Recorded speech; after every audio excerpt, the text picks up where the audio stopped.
अस्सलामुअलैकुम, आप लोग देख रहे हैं जी उठा पाकिस्तान। Good morning everyone. और एक नए शो के साथ हम लोग आज मंडे का आगाज़ करेंगे। तो सबसे पहले जल्दी जल्दी बुलाते हैं हमारी जो परमानेंट मेंबर हैं, हमारी शेफ है प्यारी सी शाकरा फरहान को। अस्सलाम वालेकुम Shakra, good morning. Good morning. आज चाय का कप नहीं है आपके हाथ में? नहीं, बिल्कुल नहीं, आपके पास भी नहीं? नहीं, आज हमें चाय नहीं मिली। अच्छा जी, सुबह बखैर जिंदगी। और हमारी मंडे मॉर्निंग हो चुकी है, आप लोगों की भी हो चुकी होगी, बच्चे स्कूल जा चुके होंगे और आप सब लोग नाश्ता भी एक साथ कर चुके होंगे। और अब सिर्फ एक चाय का कप बचता है, और जब चाय का एक कप बचता है तो फिर आप एक शो देख सकते हैं बड़ा रिलैक्स होके। हाँ बिल्कुल, हमारे पास आज कप नहीं है, हमारी चाय जो है वो बनने वाली है और फ्रेशली जो कहते हैं ना मेड टी हम आज पियेंगे। लेकिन आप लोग जो घर पर हैं, आप लोग तो जाके एक चाय का कप पकड़ ही सकते हैं, तो जल्दी से चाय का कप लें और हमारा शो आज एंजॉय करें। और आज मंडे है और मंडे के दिन मुझे लगता है कि एक्स्ट्रा एफर्ट जो है थोड़ी सी डालनी चाहिए, ज्यादा एनर्जेटिक ज्यादा क्योंकि दिल नहीं कर रहा होता उस वक्त, क्योंकि मंडे वीकेंड के बाद काम करने का थोड़ा फर्स्ट वर्किंग डे होता है। और उसमें क्या हो रहा होता है, आप कह रहे होते हैं बस सब जाग जाएं, और क्योंकि आप जाग गए तो पूरी दुनिया जाग जाए। नहीं, और आज हम जाग रहे तो हमारी जिम्मेदारी है कि आप सबको भी जगाएं और आपसे बातें करें। अच्छा, बड़ा इंटरेस्टिंग वीकेंड रहा है। अगर हम वीकेंड की बात करें और सिर्फ हमारे लिए ही नहीं, मतलब अगर हम सेलिब्रिटीज को भी देखें उनके लिए भी बड़ा इंटरेस्टिंग, बड़ा बिजी वीकेंड रहा है। इंस्टाग्राम पे उनकी स्टोरीज अगर फॉलो कर रहे हो तो 23 मार्च की जबरदस्त किस्म की सेलिब्रेशंस हुई। उनमें जो है आपको पता है कि तमगा इम्तियाज से भी नवाजा गया है। बिल्कुल। अच्छा, इस बार तमगा Imtiaz with in the industry इतने सारे लोगों को मिला है कि एक जगह हैरत भी हो रही है कि क्या पाकिस्तान में सिर्फ एंटरटेनमेंट ही चल रही है या और भी चीज़ें ऐसी हो रही है। लेकिन असल में बाज़ दफ़ा ये होता है कि बहुत अरसे से ये हो रहा था कि जो हमारी जो मीडिया इंडस्ट्री है उनको बहुत ज़्यादा जो है इस तरह की कोई प्रमोट नहीं किया जा रहा था, उनको नहीं किया जा रहा था।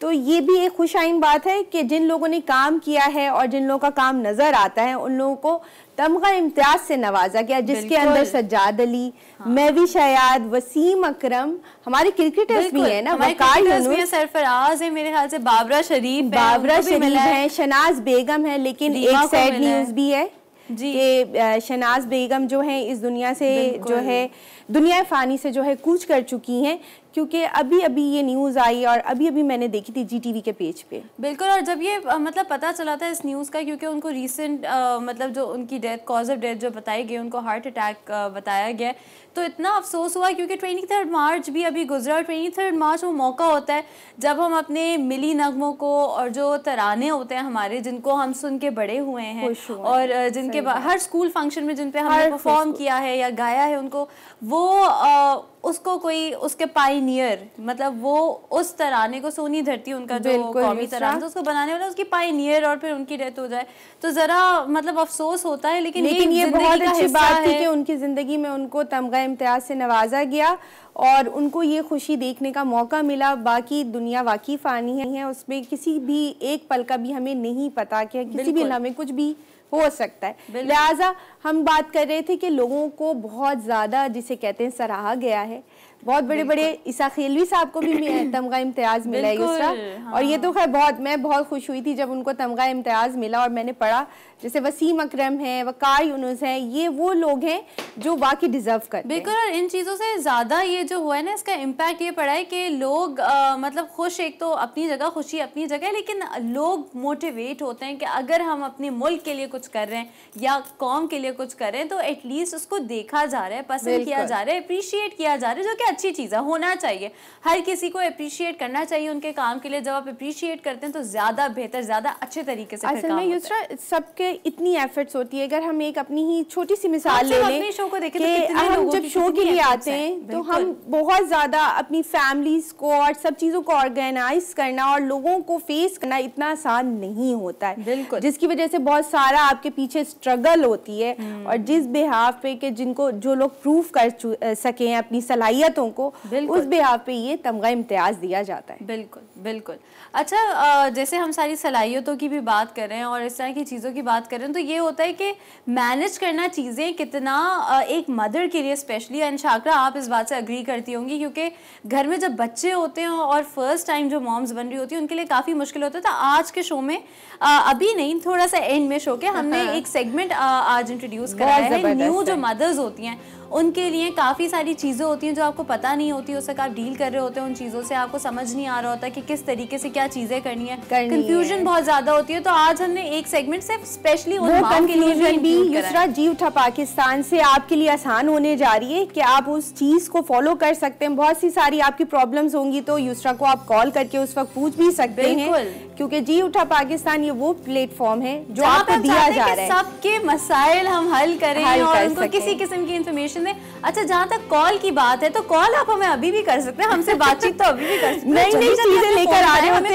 हैं आपके लिए, और खुद भी हम बहुत ज्यादा सीख रहे होते हैं, हमें भी बहुत अच्छी अच्छी अवेयरनेस आ रही होती है। अच्छा शाकरा, स्टार्स के बारे में बात नहीं की, आज स्टार्स के बारे में बताते हैं। तो आज जिस तरह आपको पता है हमने पिछले हफ्ते से चलाया हुआ था कि आपको डिफरेंट सितारों के बारे में बता रहे हैं, उनकी ट्रेड्स के बारे में बता रहे हैं, तो आज हम आपको बताने वाले सेजिटेरियस के बारे में। सेजिटेरियस आपके घर में कौन है? सेक्रेटेरियस मेरे जो बहन है, फिर मेरी हाँ, वालदा है, कोई तो थे, हाँ मेरी वालदा भी हैं। तो वो लिहाजा यही बात है कि बहुत सारे लोग होते हैं, मैंने जैसे पहले भी कहा था फैमिलीज में कोई ना कोई स्टार का बंदा मौजूद होता है। बिल्कुल, और बहुत अच्छे, लेकिन ये बहुत खुश इखलाक होते हैं। बिल्कुल, बहुत खुश इखलाक, बहुत अच्छे लोग होते हैं। इनकी क्वालिटी के बारे में अगर बात करें तो फायर उनका एलिमेंट है, म्यूटेबल इनका जो है ना, इनकी क्वालिटी म्यूटेबल होती है, क्योंकि अगर लोग जो है ना कभी कभार ऐसा होता है कि उनको बहुत ज़्यादा अगर प्रेशराइज करें ना तो ज़रा चुपचाप से हो जाते हैं। कलर इनका जो है ना, जो इनका लकी कलर है वो ब्लू है, और इनका लकी डे थर्सडे है।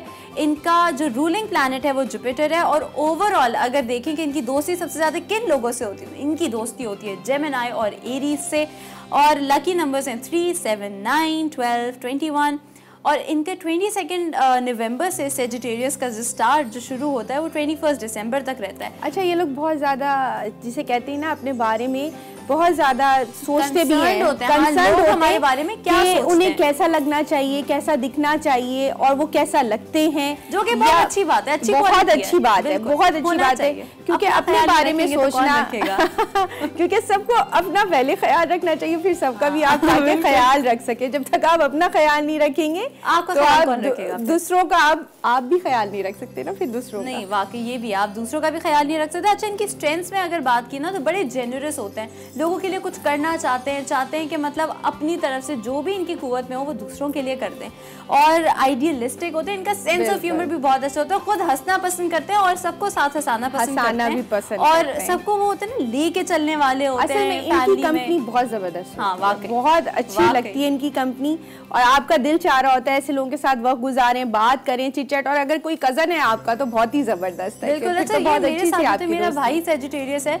तो मेरी और उसकी, हालांकि हमें एज डिफरेंस काफ़ी ज़्यादा 8 साल का एज डिफरेंस है, लेकिन हम लोग जब मिल जाते हैं तो हम इतनी फालतू किस्म की चीज़ें कर रहे होते हैं, लेकिन इतना मज़ा हो रहा था। जैसे हम कभी कभार, आपको पता है मेरी बहन जैनब है, तो उसको बस बुली कर रहे होते थे, बस जैनब को मारते हैं, जैनब के कमरे में चले जाएंगे और उसकी चीज़ें बस इधर उधर करेंगे, वो चीज़ें हल्की फुल्की चीज़ें जो है आपकी ज़िंदगी को रंगीन कर देती हैं। बिल्कुल। और यही सबसे अच्छी बात इस स्टार की है कि ये दूसरों के साथ सारी चीज़ों को शेयर करना चाहता है, और कभी भी एक तरफा होके ये नहीं सोचता। बिल्कुल। अच्छा, वीकनेसेस के बारे में भी थोड़ी बात करें तो इनका ये मसला ज़रूर आता है कि प्रॉमिस अगर कर लें तो कभी कभार इनको इशू होता है वो प्रॉमिस डिलीवर करने में, लेकिन फिर वो वादा ही क्या जो वफा हो जाए। ये मेरे चाचू और लेकिन आप ये देखिए ना, ये तो सबके साथ होता है कि कोई बात अगर नहीं हो रही होती, वक्त और हालात कुछ इस तरह के हो जाते कि आप वो चीज़ पूरी नहीं कर पा रहे होते, लेकिन जैसे आपको मौका मिलता है आप ज़रूर कोशिश करते हैं कि उसको हम कर लें, उसको किसी तरीके से बेहतर करें और कर लें। अच्छा, बहुत इम्पेशेंट होते हैं और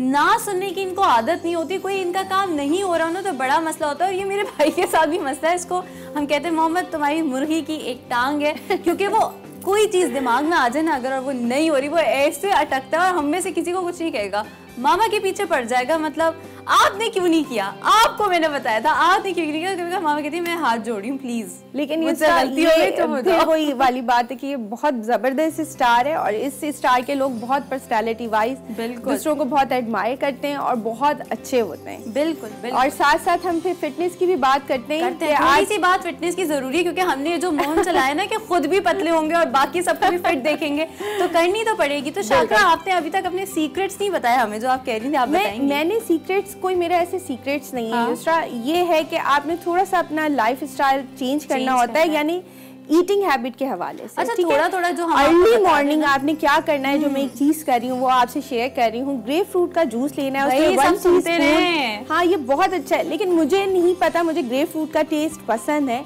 बहुत अच्छा लग रहा होता है। लोग कड़वा कह रहे होते हैं आप कैसे पी लेती हैं और ये, लेकिन उसमें 1 टीस्पून विनेगर डालना है। एप्पल साइडर विनेगर अगर है तो वो डाल लीजिए, नहीं है तो मुझे विनेगर का नहीं पता कि डाल सकते हैं, लेकिन एप्पल साइडर विनेगर मैं यूज़ कर रही हूँ, ठीक है। और उसी के अंदर आप अगर चाहें 1/2 टीस्पून हनी डाल सकते हैं, लेकिन मुझे रिक्वायर्ड नहीं लगता है उसमें। अच्छा, लोग काला नमक भी डालते हैं, वो आपकी मर्जी, थोड़ा सा अगर आप काला नमक डालना चाहें वो टेस्ट। लेकिन मैं आपको बताऊं, मैंने सॉल्ट का भी कंटेंट कम किया हुआ है, क्योंकि उससे स्किन आपकी जो है मोटी होती है। तो स्किन जब पतली होना शुरू होगी, थोड़ा सा आप जाहिर स्वेट भी करेंगे और इस तरह की चीजें होती हैं, और डिटॉक्स जल्दी होता है बॉडी से। जब स्किन मोटी होती है तो आप देखिए कुछ लोग के यहाँ पे टमी पे, कुछ लोग के यहाँ पे, जैसे मेरे यहाँ मुंह पे वेट जो कहते हैं ना, ये जो आपको नजर आ रहा है ना, ये गोल गोल वेट जो चढ़ जाता है, ये सॉल्ट ज्यादा खाने से चढ़ता है, क्योंकि आपको ब्लोटिंग रहती है। अब इसका बेहतरीन हल या तो आप रोलर, एक होता है फेशियल रोलर होता है, मैं किसी दिन लेकर आऊंगी, वो यूज करें, उससे काफी फर्क पड़ता है, वरना सॉल्ट की अमाउंट कम कर दें। अच्छा, मैंने आज नाश्ते में जैसे सीरियल खाया है, वो जो आपका सीरियल होता है विदाउट एनी शुगर और ब्राउन जो होता है ना, यानी व्हीट के से जो बना होता है, तो वो सीरियल आप खाएं और स्किम्ड मिल्क के साथ खाएं, और ब्लैक कॉफी जरूर पिए। मैंने ब्लैक कॉफी दोबारा शुरू कर दी है, बड़ी मुश्किलों से ब्लैक कॉफी मेरी जिंदगी में इनकॉर्पोरेट हुई थी, उससे वाकई फैट बहुत बर्न होता है, तो ब्लैक कॉफी जरूर पिए। अच्छा, फिटनेस टिप पे हमारे पास और भी क्या रखा है, ये अब एक्सरसाइज करने का टाइम हर किसी के लिए अलग होता है। मुझे पर्सनली पसंद है कि मैं जैसे ही काम से फारिग हूँ और तो मैं चली जाऊँ, मैं 4 बजे के करीब जो है एक्सरसाइज करने जाती हूँ, मैं 7 बजे तक जिम में रहती हूँ, मुझे सूट करता है। आप उस तरह का टाइम लें जो आपको सूट करता हो, ना ही कि मॉर्निंग टाइम, अगर बच्चे जब स्कूल गए हुए हो, सबसे बेस्ट टाइम होता है अगर वर्किंग वुमेन नहीं है, और तो सबसे बेस्ट टाइम है कि आप जियो पाकिस्तान देखिए और साथ साथ ट्रेडमिल करते रहें। ट्रेडमिल का टाइम भी नहीं पता चलेगा और आपका टाइम भी गुजर जाएगा। ये बहुत अच्छी टिप दी है आपने। और साथ साथ मैं ये बता दूं, क्योंकि मैं बताई थी मैं ग्रेप फ्रूट का जूस ले रही हूँ, लेकिन अर्ली मॉर्निंग ले रही हूँ, जैसे सुबह 6 बजे या 5:30 बजे उठती हूँ, मैं ले लेती हूँ, और उसके बाद आपने आधे घंटे के बाद नाश्ता करना है। हाँ, ताकि थोड़ी वो फैट बर्निंग और करे। रात को सोने से पहले, बेड पे जाने से आधे घंटे पहले मैं जो हूँ ये ग्रेप फ्रूट का 1 ग्लास ले रही हूँ। सही है, 2 टाइम्स आपने लेना है, तो उससे क्या होगा, जल्दी आपकी बॉडी जो है उसको स्वेट जिसे कहते हैं ना, पूरी आपकी बॉडी को वो करना शुरू कर देगा। ग्रेप फ्रूट जूस से fat burning process, detox process बहुत जल्दी जो है ना आपका चलना। और जो लोग खा रहे होते हैं वो खा भी सकते हैं, ये भी बहुत अच्छी चीज है। फाइबर होता है, फाइबर से भी आपकी बॉडी का जरूरी नहीं है कि आप जूस लें। और आपको अगर मैंने जूस बताया तो आसानी के लिए ये भी है कि अगर हाफ ग्रेप फ्रूट खाना चाहें, हाफ से स्टार्ट कर दीजिए और अगर फुल खा लेते हैं तो बहुत अच्छा, क्वांटिटी आप बढ़ाते रहे। अच्छा, एक और चीज जो बहुत बहुत बहुत जरूरी है, जिसपे शायद लोग इतना इम्प्लाई नहीं करते, वो ये है कि किसी भी किस्म की सॉफ्ट ड्रिंक अगर आप वेट लूज करना चाहते हैं, आपको बंद कर देनी चाहिए। वो बंद करनी पड़ेगी, जो कि मैंने दिल पे शुगर फ्री वाली, इवन शुगर फ्री वाली, क्योंकि शुगर फ्री भी जो है ना उसमें कैलोरीज तो होती हैं, और शुगर फ्री में जो शुगर होती है, जो स्वीटनर जो उसमें डलता है ना, वो काफी बार कैंसर कॉजिंग एलिमेंट्स भी होते हैं उसके अंदर, और आपकी किडनी पे इम्पैक्ट करती है, आपके लिवर पे इम्पैक्ट करती है। तो वो तो आप मतलब देखिए, अगर आप देखेंगे ही ना किसी सॉफ्ट ड्रिंक को, आप घर में ही नहीं लाएंगे तो आपके अंदर अर्ज नहीं होगी। अगर घर में पड़ी है या अगर आप खाना ऑर्डर कर रहे हैं तो हम भी वहाँ पे वीक पड़ जाते हैं, क्या करें। मैं शादी में भी गई थी लास्ट वीक, हमारे शादियाँ बड़ा बेड़ा गर्क करती हैं, उसमें वो ड्रिंक आ गई सामने और मैंने किस मुश्किल से अपने आप को कंट्रोल किया। बड़ी बात है, मैं कह रही थी मैं एक सिप तो ले ही लूं, और मैंने एक दफा मेहंदी वाले दिन शायद ले लिया और फिर बाद में ख्याल आया, मुझे मन का यार ये मैंने बहुत, लेकिन कोई बात नहीं, चलता है, थोड़ा चलता है। अच्छा, एक और चीज है, इंजॉय करें इजी स्नैक्स। अब इजी स्नैक्स का क्या मकसद है? इजी स्नैक्स का ये मकसद है कि वो चीज़ें जो आसानी से आप डाइजेस्ट कर सकें। जैसे आप स्नैकिंग के लिए मैंने क्या करके रखा है, मैंने जो ना अपने बेड साइड टेबल पे मुझे अगर स्नैकिंग करनी है, मैंने काजू रखे हुए हैं और मैं 11 काजू से ज्यादा नहीं खाती, मैं निकाल के गिन के 11 वहाँ पे रख लेती हूँ। और अगर काजू भी नहीं है ना, काजू नहीं है, बादाम और पिस्ते ऐसे कॉमन चीज है कि जो आप अफोर्ड कर सकते हैं। हाँ, बादाम ठीक है ना, आप ड्राई फ्रूट में वो भी रख सकते हैं, जरूरी नहीं है कि हम काजू अगर यूज कर रहे हैं तो आप काजू यूज करें। उन बच्चियों के लिए जो बहुत ज्यादा अपना वेट जिसे कहते हैं ना, मैं उस मिडिल क्लास की बात कर रही हूँ जहाँ बच्चियाँ बेचारी काम तो कर रही होती हैं, उसके बावजूद जो है वेट लूज नहीं हो रहा होता। अगर आप हमारा डाइट प्लान फॉलो कर रहे हैं तो उसमें ये रखिए कि अगर कोई चीज अगर ये हम खा रहे हैं, जरूरी आप नहीं है आप उसका ऑल्टरनेट भी ले सकते हैं। अच्छा, जबरदस्त किस्म का आज हमारा शो है, हमने बड़ा कोशिश ये की है बड़ा डाइवर्स शो करें, एक ही शो में आपको बहुत ज्यादा इन्फॉर्मेशन दे दें। तो शायद आप लोगों को पता होगा आज वर्ल्ड ट्यूबरकुलोसिस डे है और उस हवाले से हम टीबी के हवाले से बात करेंगे, क्योंकि टीबी एक ऐसी मर्ज है जो कि जिसे डील करना जरा मुश्किल है। आप लोगों को समझ नहीं आता होगा कि कब हो रहा है, क्या उसका चेकअप कराना बहुत जरूरी होता है। तो उसके हवाले से हम आपको इन्फॉर्मेशन देंगे। सबसे पहले सेगमेंट में हम टीबी के हवाले से इन्फॉर्मेशन देंगे। सेकंड सेगमेंट जिस तरह जब हम बात करेंगे तो हमने आपके ज़बरदस्त किस्म के कुछ ऐसे ख़वातीन से भी मिलाने जो कि पाकिस्तान का नाम अलग अलग तरीके से रोशन कर रही हैं। अब क्या कर रही हैं वो तो आपको ब्रेक के बाद ही पता चलेगा, लेकिन वो ऐसे काम कर रही हैं जो ख़वातीन के लिए कहा जाता है ख़वातीन नहीं कर सकती, लेकिन पॉसिबल नहीं है, ख़वातीन सब कुछ कर सकती हैं। पॉसिबल नहीं है, क्योंकि जब मैं मेकअप रूम में उन बच्चियों से मिली हूँ तो मैं खुद सरप्राइज हो गई हूँ कि माशाल्लाह से ये हमारे कौम का सरमाया है। बिल्कुल, और इन पे जितना फख्र किया जाए कम है। बिल्कुल, और ख़वातीन हर फील्ड के अंदर आ रही हैं। आज आपको आज के शो में पता चलेगा, क्योंकि अलग अलग वॉक्स ऑफ लाइफ से हमने वुमेन उठाई हैं जो कि हमारे साथ शो पर होंगी,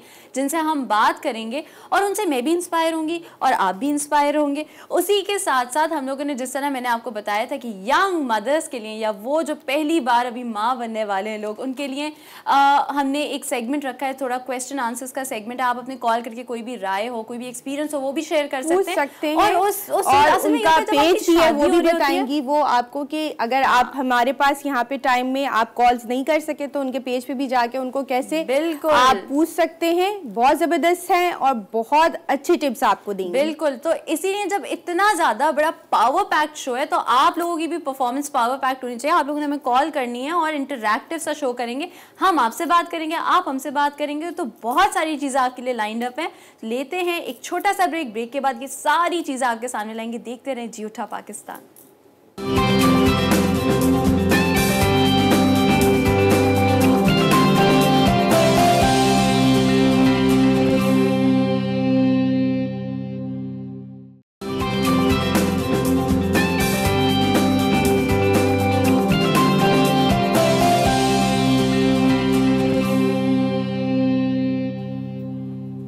आपको पता है क्या कहते हैं कि लड़कियां वेट लिफ्ट नहीं कर सकती, लड़कियां स्पोर्ट्स नहीं खेल सकती, और ये सारे स्टीरियोटाइप्स मैंने नहीं दुनिया ने बनाए हुए। लेकिन आज हम आपको दो ऐसी लड़कियों से मिलवा रहे हैं जो कि सारे स्टीरियोटाइप्स को कैंसिल कर रही हैं और रीडिफाइन कर रही हैं, क्योंकि वेट लिफ्टिंग भी हो रही है यहाँ पे, बैडमिंटन भी खेला जा रहा है और इंटरनेशनल लेवल पे पाकिस्तान को रिप्रेजेंट भी किया जा रहा है। तो जल्दी जल्दी मैं तो बड़ी ऑलरेडी ही ना बस ये बातें ही सुन के इन लोगों से इतनी इंस्पायर हुई हूँ, बिकॉज ऑफकोर्स मुझे ये अच्छा लगता है कि कोई लड़की किसी अनकन्वेंशनल किस्म की फील्ड में जा रही हो या किसी ऐसी फील्ड में जहाँ पे लोग समझते हो। वैसे तो लड़कियां हर फील्ड में, लेकिन जहाँ पे लोग समझते हो कि भाई लड़कियां ये सारे काम नहीं कर सकती, तो जल्दी से इनको इंट्रोड्यूस कराते हैं आपसे। हमारे साथ हैं सबसे पहले राबिया शहजाद, और राबिया जो है ना वो वेट कंपटीशन सिडनी में गोल्ड मेडलिस्ट रही हैं, सिंगापुर के ओपन वेट लिफ्टिंग कंपटीशन में सिल्वर मेडल इन्होंने जीता है, और एशियन बेंच प्रेस पे भी इन्होंने रिप्रेजेंट किया है पाकिस्तान को। अस्सलाम वालेकुम, हाउ आर यू डूइंग?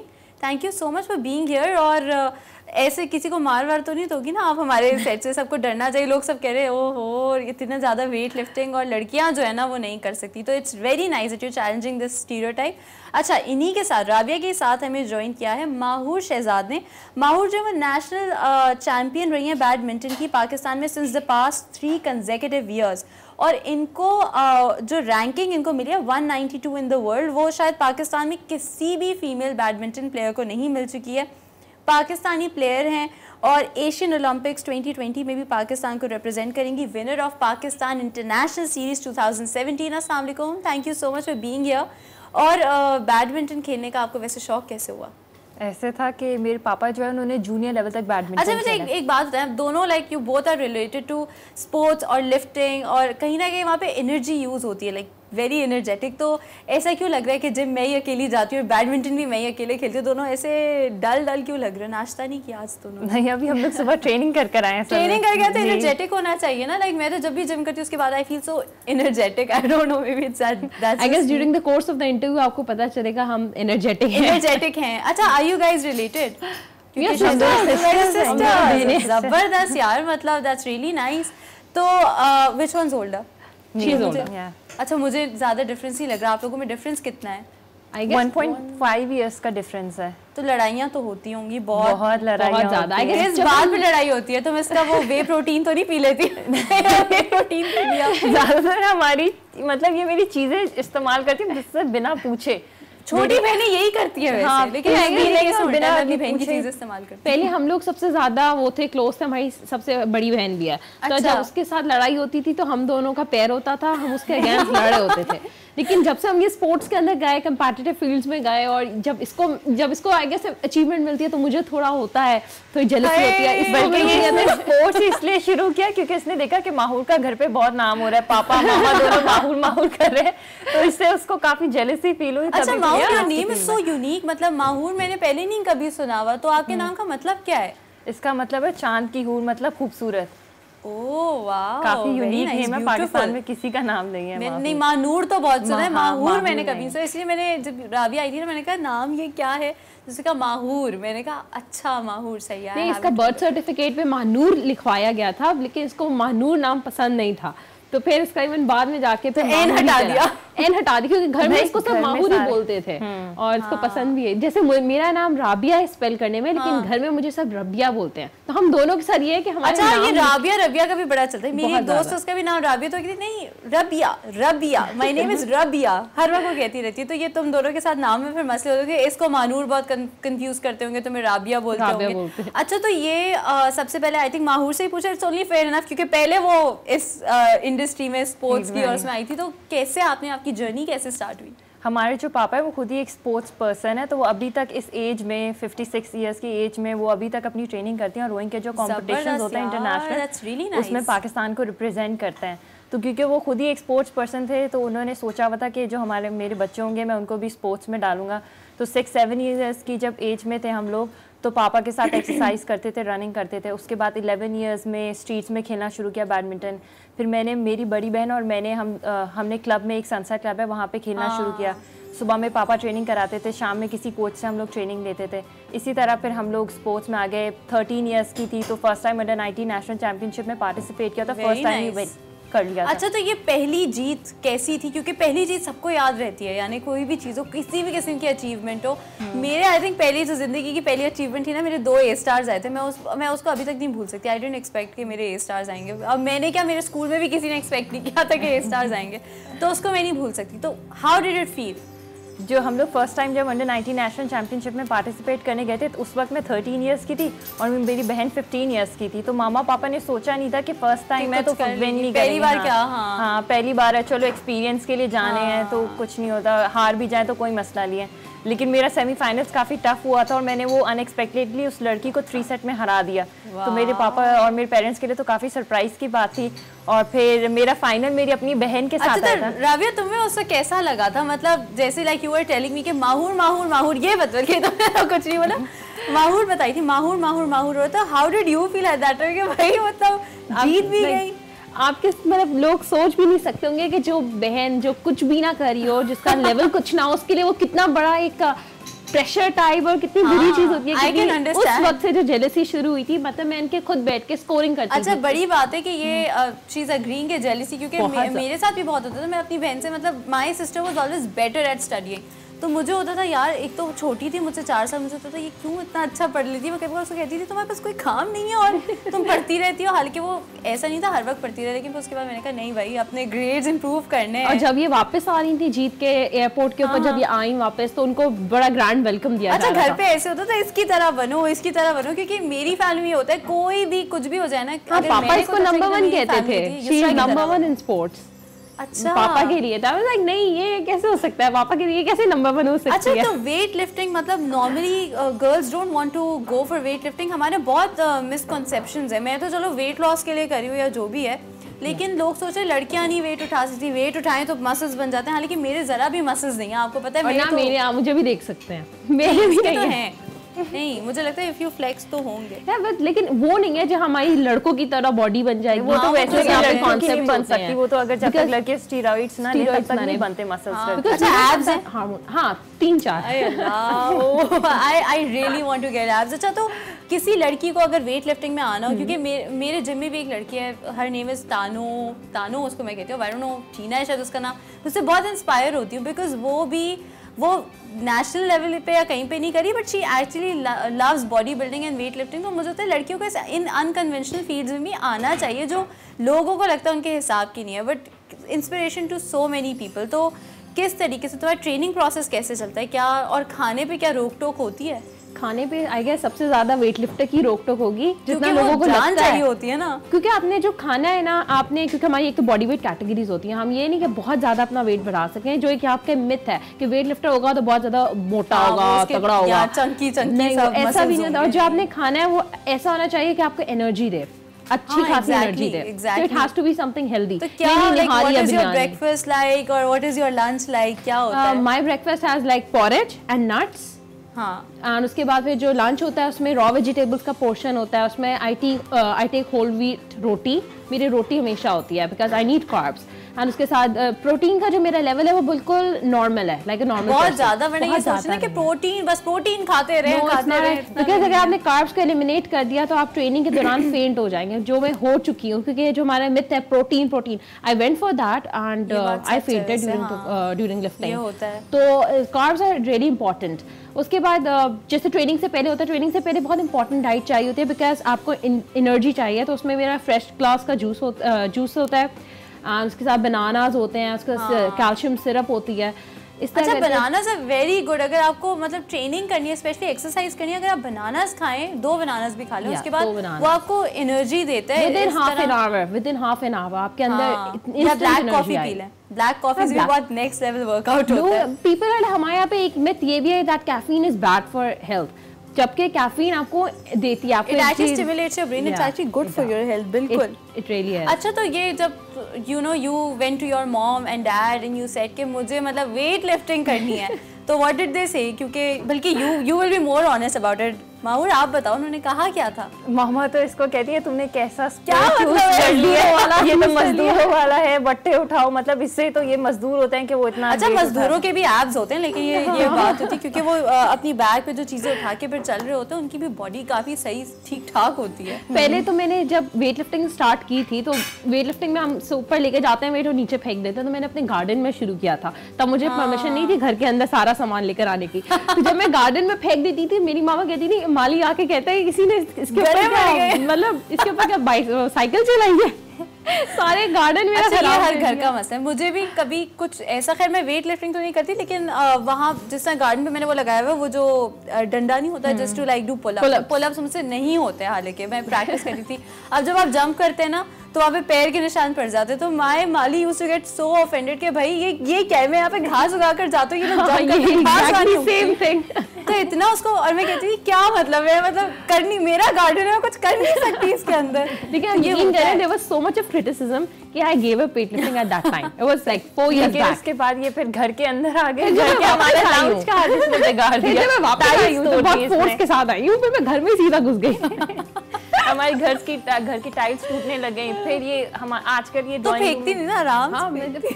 मतलब कभी कभार तो होता है डिसबैलेंस होके ना, जो मैट्स होते हैं ना उसके ऊपर नहीं वजन जाता, कहीं और जाके गिर जाता है। अच्छा, चोटें भी लगती होंगी इस प्रोसेस में, कभी चोटें लगी हैं? मुझे ना पहले शुरू में लगी थी, वहाँ पे मैट्स नहीं मैंने बिछाया था, मैं घर के अंदर करी, वो स्लिप हो गई होगी। नहीं वो स्लिप, वो वेट ना ऊपर रहा नहीं, मेरे से नीचे आ रहा था। नहीं टाइलें नहीं टूटनी वरना मामा ने छोड़ना नहीं है, तो मैंने अपने पैर टूट जाओ, मेरा कुछ टूट जाए, टाइलें ना टूटे, तब मेरे पाकिस्तानी फैमिली कुछ टूटे नहीं घर का, हमें कुछ होता है।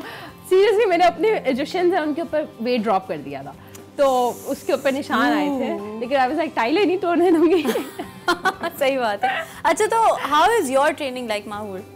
किस तरह से, और क्या तुम्हारी भी डाइट कुछ फर्क है या नहीं, तुम सब कुछ खाती? नहीं, मैं नॉर्मल डाइट लेती हूँ और वैसे ही मेरा वेट बढ़ने की इतनी टेंडेंसी नहीं है, तो मैं सब कुछ क्या बात है यार, ऐसे लोग होने चाहिए। ये मुझ जैसे लोग होते हैं, खाने को देखें वेट गेन हो जाता है। बट द थिंग इज, और वैसे ही हमारे कहता है वेट क्या गेन हो रहा है, आपका फैट गेन हो रहा है या मसल गेन हो रहा है। मैं अगर ज्यादा कैलोरी इनटेक करती हूँ, आई गेट मसल्स, जबकि मुझे मसल्स, जितना मेरे मसल है मुझे उसके अंदर स्ट्रेंथ चाहिए। नहीं, मेरा तो फैट ही वो होता है, मेरी बॉडी मतलब ये होता है कि if I am eating very thoughtfully, तो अब वैसे मैं डाइट नहीं करती हूँ, मैं वर्कआउट रोज करती हूँ, तो मेरी बॉडी वो नहीं ढीली नहीं है। लेकिन अगर मैं थॉटफुली नहीं खा रही, कार्बोहाइड्रेट्स वगैरह ज्यादा खा रही, तो उसमें वो कहते हैं ना लूज हो जाती है, मुझे वो फिर इतना अनोइंग लगता है, because I am not used to it, तो ये मुझे बुरा लगता है। लेकिन ये अच्छी बात है, ऐसे होना चाहिए, टेंडेंसी नहीं होनी चाहिए। बैडमिंटन में क्योंकि इतनी ज्यादा ट्रेनिंग होती है, फिजिकल 7 hours और एक्सर्शन आपकी इतनी होती है, 7 hours, 7 hours, या 3 hours in the morning and 4 hours in the evening। तो इसलिए एक्सर्शन इतनी होती है कि आप कुछ भी खा लो तो आपको फर्क। लेकिन मैं तो कहती हूँ तुम इतना खा रही हो ना, जब तुम ट्रेनिंग छोड़ोगी तो तुम्हें तब पता चलेगा। नहीं, मुझे वैसे भी कुछ नहीं करना, लेकिन ये हो जाता है, पता है, अभी नहीं लगता, जब छोड़ोगी तब पूछूंगी मैं वाकई, क्योंकि हो जाता है ऐसा कभी। मैं भी देखूंगी। जब पहले मैं आईबी में मैं जब पढ़ रही थी, तो जब एग्जाम्स आते थे तो मैं ट्रेनिंग बिल्कुल छोड़ देती थी, तो 7 डेज के लिए आईबी है, तो आईबी में चलना फिरना इतना होता है, हर चीज इतनी दूर है, वहाँ पे तो ट्रेनिंग वैसी हो जाती है। I'm still in, मतलब she has graduated, I'm still in the 6th semester। कैसा लग रहा है? जूनियर ईयर बहुत मुश्किल होता है, junior is very difficult. Junior सबसे मुश्किल जो होता है ना, मेरी पहले सेमेस्टर में मेरी जीपीए थी 3.78 में डीन्स लिस्ट में थी। हाँ। उसके बाद ग्रेजुअली मेरी जीपीए गिरती गई और लास्ट सेमेस्टर में तो आके 3.5 से भी गिर गई, मतलब 3.4 पे मैंने ग्रेजुएट किया। ये सारी बातें तब अच्छी लगती है, लास्ट में तो आपकी जीपीए, मेरी जीपीए बढ़ती नहीं है, वहाँ पे पता नहीं क्या होता है। तो ये पढ़ाई जीपीए का प्रेशर होता है, कैसे डील करते हो आप लोग ट्रेनिंग के साथ? जीपीए भी है और ये सब चीज, जाहिर है लेवल्स में मेरे 6 स्टार्स 2A's आए थे और A लेवल्स में 2A स्टार्स 2A's आए थे, तो हम लोग शुरू से सबके गिर जाते हैं, लेकिन इट्स ओके। हाँ, ले 2A स्टार 2 अच्छे ग्रेड्स हैं। हाँ, नहीं अच्छे ग्रेड्स है, मैं तो ग्रेड्स को कुछ करी, मेरे तुमसे बुरे आए थे, मेरे A B भी आए था, लेकिन नहीं अच्छे ग्रेड्स है, लेकिन A लेवल्स में थोड़े गिर जाते हैं, ये मैंने जनरली देखा है। तो पढ़ाई कैसे मैनेज होती थी सारी ट्रेनिंग के साथ? पढ़ाई में ये होता था, चलते फिरते जो टाइम मेरे पास बचता है ना, मैं उसमें पढ़ाई कर लेती हूँ। मैं लेकिन ये कि पहले से ही पढ़कर रख लेती है, अगर एक महीना एग्जाम्स मैं बहुत ज्यादा बात है ना, ये पहले से ही पढ़ लेगी। लेकिन मैं साथ साथ पढ़ती हूँ, साथ अगर हो रहा है ना तो मैं साथ साथ ही पढ़ती हूँ एक साथ। वो मुझे पर्सनली वो लोग नहीं समझ आते, तो बिल्कुल एंड में, मैं बिल्कुल एंड में मैं नहीं कर सकती।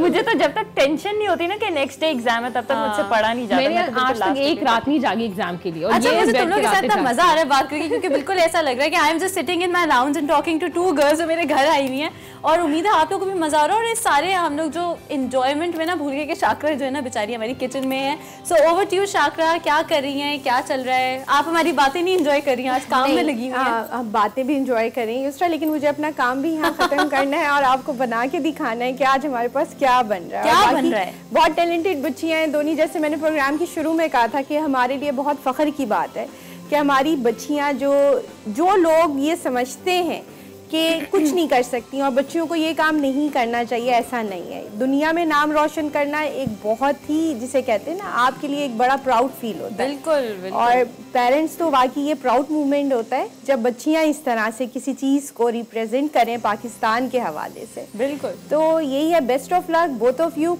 और उसी के साथ आज हमारे किचन में क्या बन रहा है? हमारे किचन में बन रहा है मटन मसाला, और मटन मसाला के साथ हम बना रहे हैं यहाँ मीठी टिकिया, क्योंकि रजब का महीना है, हर घर में कूंदे हैं और जहाँ नज़रो न्याज की जा रही है, तो उस हवाले से आज हमने मीठी टिकिया का यहाँ पर जो है सिलेक्ट किया था। आपको बनाना सिखाएंगे और साथ साथ आने वाले और भी प्रोग्रामों में, यानी 2-3 जो शो है उसमें हम मीठी टिकिया भी आपके साथ जो पूरी होती है उसको भी शेयर करेंगे।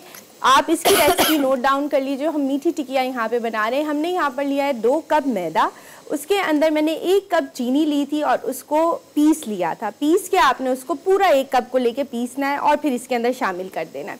उसी के साथ पिंच ऑफ सॉल्ट लिया है और उसमें लिया है 3/4 कप सूजी और उसके साथ 1/2 कप खोपरा लिया है। तिल हमने 6 टीस्पून लिए भरकर, वो आपने डाल देने और 1/4 कप घी के साथ इसको मिक्स कर लेना है। और 1 कप मैंने यहाँ दूध लिया था जो कि पूरा इसमें नहीं गया। आप देख के डालिएगा कि जितना एज रिक्वायर्ड इसमें होगा उतना आपने लेना है और सख्त आटा गूंदना है, बहुत पतला आटा इसका नहीं गूंदना। और 1 घंटे के लिए रेस्ट देने के लिए रख देना है और इसको हम फ्राई करेंगे। टिकिया अभी हम बनाना शुरू कर रहे हैं यहाँ पर और इसको शेप देंगे। किसी भी गोल कटर ले लीजिएगा या ग्लास है या किसी से भी आप शेप दे के घी के अंदर फ्राई कर सकते हैं। और उसी के साथ हम बना रहे हैं यहाँ मटन मसाला। मटन मसाला के लिए आपको चाहिए मटन, यहाँ पे 350 kg मैंने लिया है, ग्राम लिया है, वो आप ले लीजिएगा। 350 kg हमारे पास मटन था, उसको हमने बॉईल कर लिया था और बाकी प्रोसेस हम यहाँ पर कर रहे हैं आपके पास।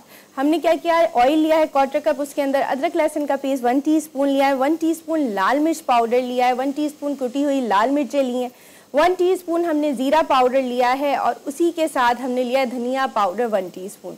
1/2 टीस्पून हम गरम मसाला लेंगे, आखिर में डालेंगे, अभी मैं नहीं डाल रही हूँ। 1 टीस्पून मैंने सॉल्ट लिया है भरकर और 3 से 4 अदद आपने टमाटर स्किन उतार के चॉप कर लेने हैं, वो इसके अंदर गए। 1/2 कप दही गया है और इस सारे मसाले को हमने डालने के बाद इस तरह से मैंने ढक्कन ढककर रख दिया। आखिर में हरी मिर्चों के साथ और गरम मसाला डालने के बाद भुनेंगे और हरा धनिया और जो हमें गार्निशिंग करनी है, गोल स्लाइस जिसे कहते हैं जो प्याज के होते हैं, उसके साथ हम इसको सर्व करेंगे।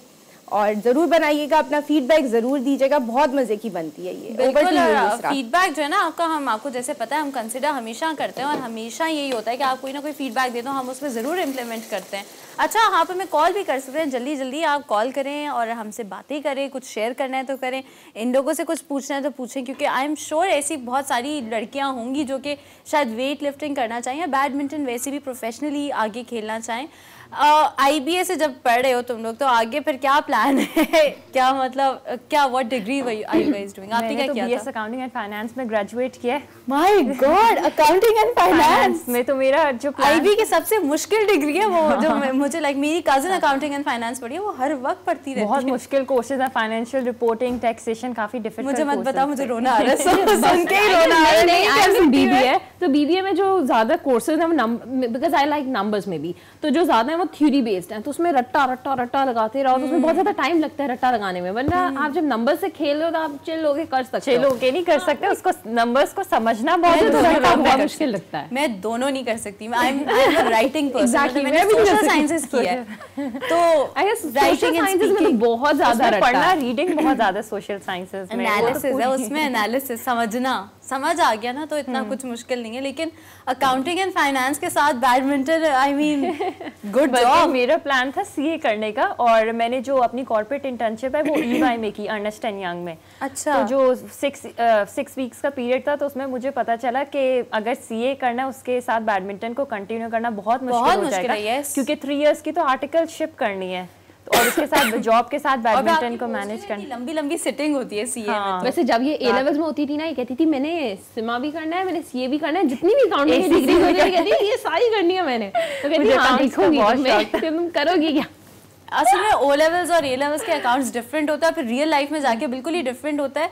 अच्छा, ये इंटरनेशनल रिप्रेजेंटेशन जो अच्छी खासी माशाल्लाह दोनों के पास है, तो किस तरह का एक्सपीरियंस था और how did it go about, किस तरह पार्ट लिया था, क्या पूरा प्रोसेस? मेरा तो जब सबसे पहला मेरा कंपटीशन इंटरनेशनल आया था वो एशियन बेंच प्रेस था, तो सबसे पहले ही इतना बड़ा एक आपको स्टेज मिल रहा है एशियन लेवल के ऊपर, एंड उसके बाद मेरा डायरेक्ट कंपटीशन था इंडियन प्लेयर्स के साथ। तो यार तो कंपटीशन कुछ ज्यादा ही हो जाता है ना जब इंडियन प्लेयर्स का नाम आ जाता है, मतलब उनसे आप हार नहीं सकते। आप नहीं भाई, इज्जत से बात है कि घर जाके मूवी दिखा दे, घर अपना पाकिस्तान है। हाँ ना।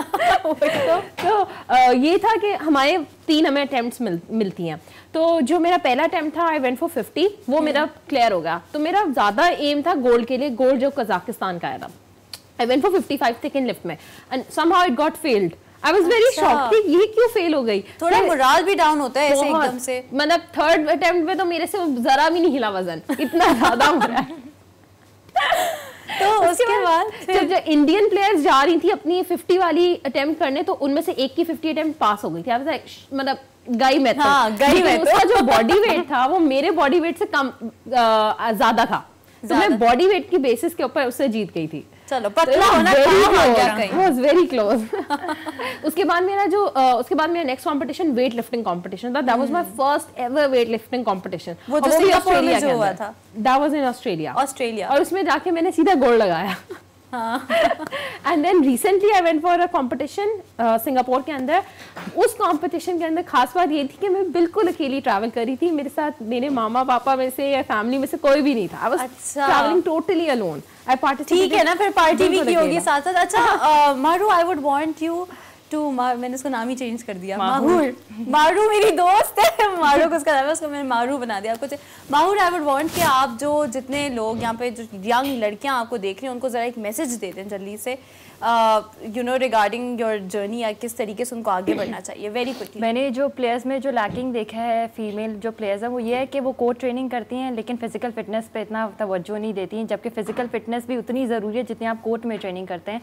तो यही एडवाइस होगी कि वो अपना जिम पे फोकस करें, रनिंग पे फोकस करें और अपना स्टेमिना बिल्ड करें। बिल्कुल। अच्छा जी, उसी के साथ thank you so much for being here. हमारे पास टाइम थोड़ा कम है, ब्रेक पे जाना है, ब्रेक के बाद आपको और नए लोगों से मिलाएंगे। देखते रहें जी उठा पाकिस्तान।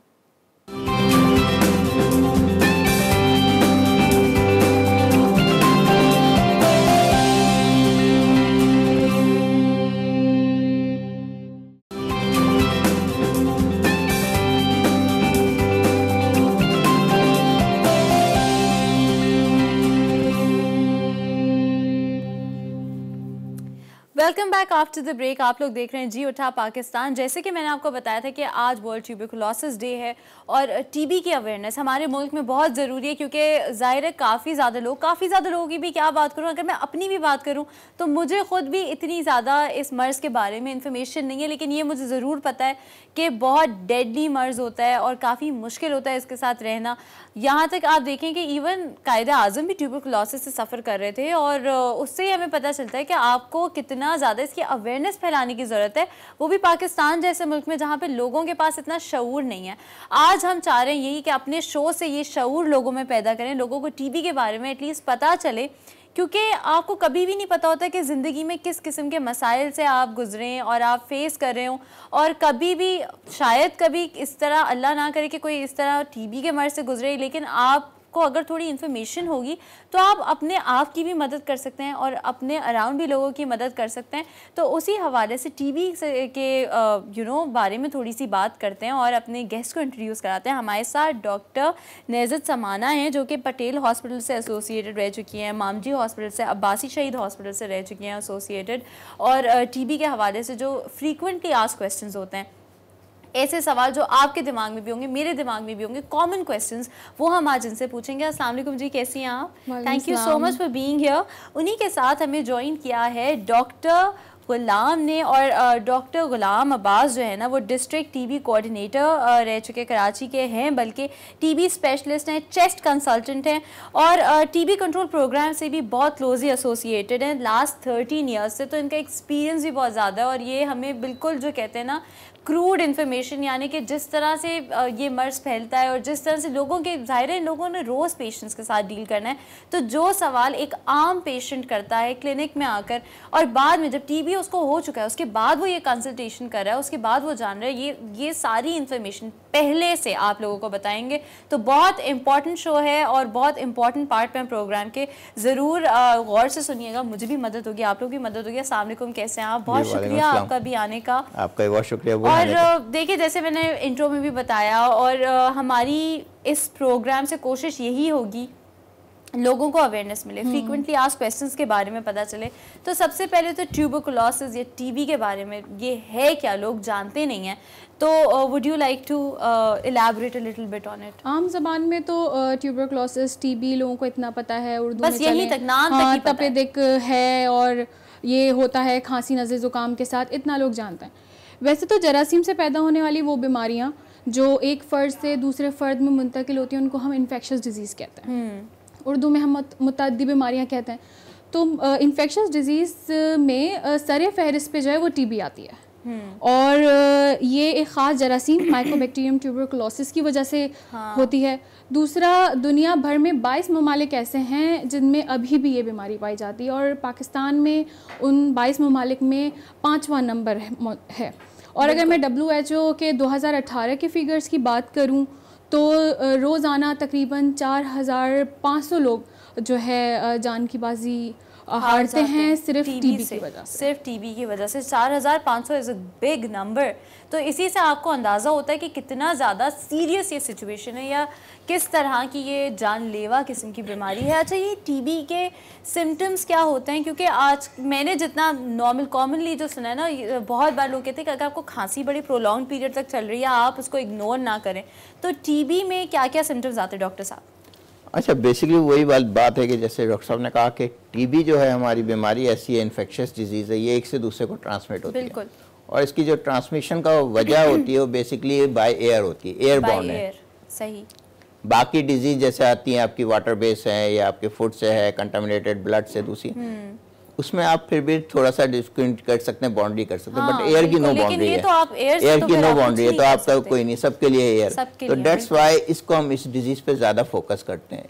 सिम्टम जो साइन सिम्टम्स होते हैं, टीबी हर ऑर्गन को मुतासिर कर सकती है, सारे जिस्म के किसी भी पार्ट को होती है, लेकिन मोर फोकस जो होता है हम लोग पल्मोनरी टीबी जिसको कहते हैं, फेफड़ों की, लंग्स की टीबी की होती है, उसकी वजह ये होती है, उस पर ज़्यादा फोकस या उस पर ज़्यादा एलोबरेट इसलिए किया जाता है कि ये से ही ट्रांसमिट होती है एक से दूसरे, क्योंकि एक जो मरीज़ है टीबी का जिसके फेफड़ों में जरासीम है, जब वो खांसता है, थूकता है, दूसरे स्नीज करता है, तेज बात करता है, तो जरासीम जो उसके उसमें होते हैं तो वो बाय एयर जाते हैं और दूसरा जो इनहेल करता है तो दैट्स व्हाई होता है। ट्रांसमिशन तो सही है, समझ आ गई, लेकिन किस तरह से, मतलब वो क्या साइंस या सिम्टम्स होते हैं जिनको आपको विजिलेंट रहना चाहिए कि ये अगर मुझे हो रहे हैं तो मुझे एक डॉक्टर के पास जाना चाहिए? वही बात हम बात करें, जैसे कि हम हाई बर्डन कंट्रीज में रह रहे हैं, पाकिस्तान जैसे 5वां नंबर है कि यहाँ पे आपके हर साल मोर देन 5 लाख नए केसेस डेवलप हो रहे हैं टीबी के, एवरी ईयर नए साल।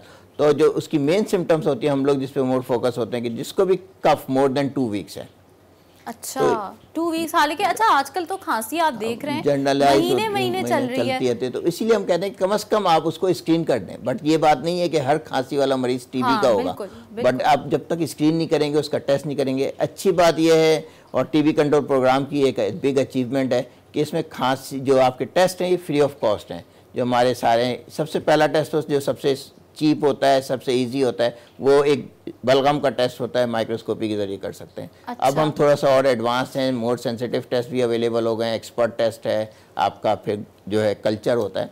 तो इस expert and sputum microscopy free of cost पूरे हमारे पाकिस्तान में हर जगह जहाँ टीबी सेंटर अवेलेबल है उधर फ्री ऑफ कॉस्ट अवेलेबल है सर्विस। जबरदस्त। तो ये 2 वीक्स अगर आपकी जैसे खांसी चल रही है तो is that the only symptom के उसके बाद ही आपको डॉक्टर के पास जाना चाहिए? डॉक्टर साहब ने आपको सही बताया 2 वीक्स चल गया। अच्छा, एक्चुअली 2 स्टेजेस हैं। जैसे प्राइमरी टीबी है, उसमें नज़ला ज़ुकाम खांसी मरीज़ को होता है, लेकिन खुद ही वो रिकवर कर जाते हैं, तशखीस भी नहीं हो पाती, बच्चे बूढ़े होता है, खुद ही ठीक हो जाते हैं। लेकिन अगर ये प्राइमरी स्टेज से पोस्ट प्राइमरी टीबी हो जाए तो वही बात है कि नज़ला ज़ुकाम खांसी के साथ साथ डॉक्टर ये को मरीज़ को ये बताना चाहिए कि वो नज़ला ज़ुकाम या खांसी जो आम अद्वियात की बावजूद भी ठीक ना हो रही हो और 2-3 हफ्ते से तजावुज़ कर जाएं। आज तो बड़ा मुश्किल है फिर इसको, मतलब घर पे बैठ के आपको नहीं, उसके साथ और भी मज़ीद सिम्टम्स हैं, जैसे कि हल्का बुखार रहना लंबे अरसे तक जो ज़्यादा भी ना हो कम भी ना हो, लेकिन जिस्म में थकान होना, रात में पसीने आना। हाँ। उसके अलावा वज़न कम होना। मरीज़ आके हमें ये बताते हैं कि पहले जो हम कपड़े पहनते थे वो हमारे ढीले हो गए हैं अब, और क्योंकि वज़न तो एग्जैक्ट तो किसी को पता ही नहीं होता अपना, लेकिन उसके हिसाब से ये वो अंदाजे से बता रहे थे हमारा वज़न कम हुआ है, हमें रात में पसीने बहुत आ रहे हैं, सांस फूलना शुरू हो गया है, चाहे वो बच्चा हो, बूढ़ा हो या यंग एज का आदमी हो, ये सिम्टम्स वो करेगा तो आपको डॉक्टर को फ़ौरन क्लिक हो जाता है कि एक खांसी है जो लंबे अरसे से चल रही है, नॉर्मल कॉमन एंटीबायोटिक से ठीक नहीं हो रही। उसके अलावा वो कह रहा है वज़न भी कम हो गया है, नाइट स्वेट्स भी उसको आ रहे हैं, सांस भी फूल रही है। तो ये क्लियर कट साइंस वैसे डॉक्टर को मिल जाते हैं कि मरीज मरीज शायद टीबी की तरफ जा रहा है। अच्छा, तो डॉक्टर साहब जैसे हमारे मुल्क में, कराची मुल्क में जनरली भी और कराची में भी पोल्यूशन बहुत ज़्यादा है, या जैसे अब डिफरेंट किस्म के ड्रग के कंजम्पशन, जैसे कोई सिगरेट पी रहा है तो कोई जो और भी जैसे पान और ये सारी चीज़ें भी कंज्यूम कर रहा है, तो क्या इससे भी टीबी पे कोई इम्पैक्ट पड़ता है, या क्या ये भी एक रूट कॉज है? कॉजेज़ क्या होती हैं? बेसिक कॉज तो वही वाली बात है कि जो एक जरासीम का टीबी के मरीज़ के साथ आपका एक्सपोजर हो, मेन कॉज तो ये। बट ये सारे फैक्टर्स जो आपने बताएं ये बहुत कंट्रीब्यूट करते हैं, क्योंकि मैं इमेजिन करती हूं कि लंग्स का कोई अगर डिजीज जो लंग्स को स्ट्रेट इम्पैक्ट कर रहा है, उस पे ये चीजें तो बिल्कुल बहुत ज्यादा है, क्योंकि अगर जो स्मोकर्स है उसका लंग्स वैसे ही वीक होता है, वहाँ पे जरासीम के ज्यादा वल्नरेबल होता है। जहाँ पे इम्यूनिटी आपकी कमजोर होती है, वीक होती है, जिस भी दूसरी बीमारी की वजह से, इसलिए हम कहते हैं कि डायबिटिक पेशेंट्स हैं वो फोकस हैं। जब से टीबी पे इंटरनेशनली भी ज़्यादा फोकस उसी वक्त से हुआ जब आप देखिए कि HIV का प्रीवलेंस आया। जब HIV डायग्नोस हुआ तो HIV में जो main cause of the death थी पेशेंट्स की HIV, वो ड्यू टू टीबी थी। उनकी इम्यूनिटी जहाँ वीक हुई तो टीबी के मर्ज ने उसको ज़्यादा वो किया, और टीबी इम्यूनिटी अगर वीक है तो फिर आप टीबी आप ज़्यादा वल्नरेबल हैं। और ये तो बात वही है कि आपका जब तक अच्छी एटमॉस्फेयर नहीं होगी, अच्छी डाइट नहीं होगी, हेल्दी लाइफ स्टाइल्स नहीं होगा, तो ये सारी चीज़ें आपके लिए फिर कंट्रीब्यूट होती है टीबी को बढ़ाने में, टीबी डिजीज़ को। अच्छा, एक तो आपने जैसे मेंशन किया था टीबी सेंटर्स के बारे में, जहाँ पे ये फ्री टेस्ट होता है, जो कि आपके कहते हैं ना बलगम का जो टेस्ट हो रहा है, उसके अलावा क्या कोई टेस्ट होते हैं? हाँ, वैसे तो अगर देखा जाए तो जिल्द का टेस्ट भी होता है जिसको हम ट्यूबरकुलिन टेस्ट कहते हैं, लेकिन अब वो आम तौर पे नहीं होता क्योंकि बलगम के टेस्ट ने इतनी तरक्की कर ली है, जिसमें स्प्यूटम, AFB, जीन एक्सपर्ट, ये सारे ऐसे टेस्ट आ गए हैं जिसमें हमें जिल्द के टेस्ट की ज़रूरत नहीं पड़ती। उसके अलावा खून का मुआयना या जांच भी करवा सकते हैं, जिसमें हम CBC शुमार होता है, और सबसे बेहतरीन टेस्ट चेस्ट एक्सरे है। तो ये 4-5 टेस्ट हैं जिनमें आराम से TB की डायग्नोसिस जो है आप कर सकते हैं। ठीक है, बिल्कुल। यहाँ पे लेते हैं कॉल, देखते हैं हमें किसने ज्वाइन किया। अस्सलाम वालेकुम। हेलो कैसी हैं आप? ठीक ठाक। वालेकुम अस्सलाम। कौन बात कर रहा है, कहाँ से? हमना कराची से बात कर रही हूँ। हमना, कैसी हो आप? ठीक ठाक? जी मैं ठीक हूँ। शो देख रही हो?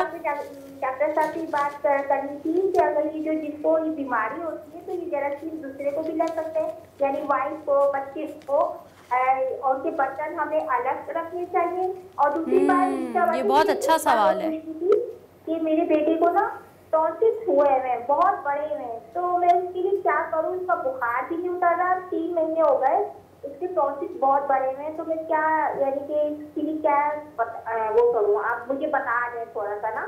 बिल्कुल बिल्कुल, आपको बताते हैं। बहुत शुक्रिया आपकी कॉल का, टेक केयर, अल्लाह हाफिज़। अच्छा, एक तो टॉन्सिल्स के बारे में बता दें, बेचारी परेशान है। सबसे पहली बात वही टॉन्सिल्स के हवाले से, तो डेफिनेटली अगर बच्चे को टॉन्सिल्स है और वो मल्टीपल टाइम हो रहा है और इन्फेक्शन बार बार हो रहा है, तो एक तो सारी बात है कि वो आप फैक्टर्स जो हैं ज़्यादा खट्टा ठंडी चीज़ें उससे अवॉइड करें। सेकंड इंपॉर्टेंट थिंग ये है कि अगर बहुत ज़्यादा है तो अल्टीमेट फाइनल फिर वो सर्जरी होती है, तो वो किसी अच्छे ENT स्पेशलिस्ट को रुजू करें, उसको दिखाएं, फिर उसका इलाज करें।